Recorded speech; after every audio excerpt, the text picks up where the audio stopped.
Let's get more on this now with political commentator Solly Moeng, who joins us from Cape Town in South Africa. Good to see you, Solly. Now, how severely will the call for corporate boycotts against South African banks and telecom firms abroad impact the country's performance?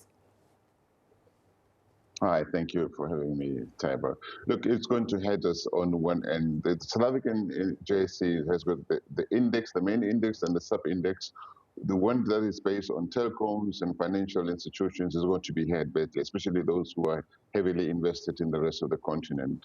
But the main index, which is heavily weighted on the rand hedging and commodities, it doesn't function in terms of sentiment, it functions in terms of price, the price of commodities. But it is nevertheless reputationally hurtful for South Africa to be going through this. It is a very badly managed situation. It's a very multi-layered situation. There's no one solution to it, but not doing anything about it is not the solution either. With upcoming local elections in November, can South Africa realistically afford the economic friction that this unrest is causing within the African Continental Free Trade Agreement area?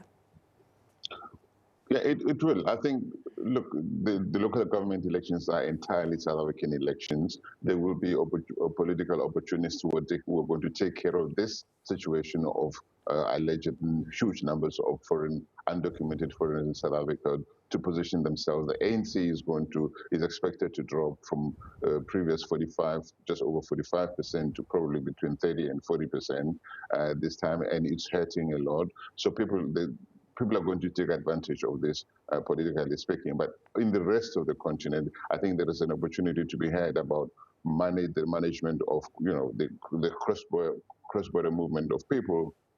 It's not a very clear stance. Different countries have done different things on this question. I think that it's not just a South African problem. South Africa, of course, is very, very exposed. It's one of Africa's biggest economies. It's also the biggest economy, an anchor economy in the local customs union. So it is going to be hurtful to South Africa in the short to medium term, but it has to be resolved at a continental level, because South Africa cannot clearly bear the brand of undocumented immigrations alone. The other countries also stop them. And how heavily do these localized supply chain disruptions and retail lootings impact South Africa's vulnerable informal economy, which accounts for millions of local livelihoods?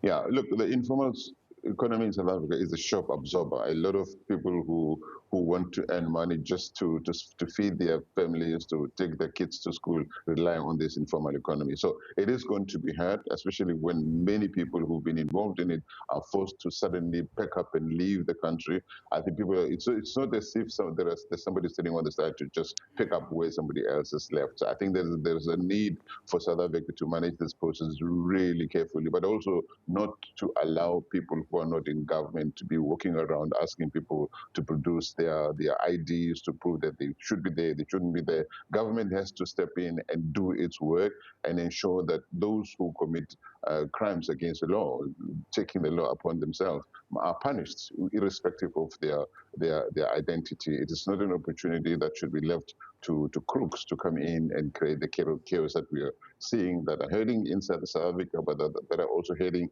the interests of South Africans across the continent.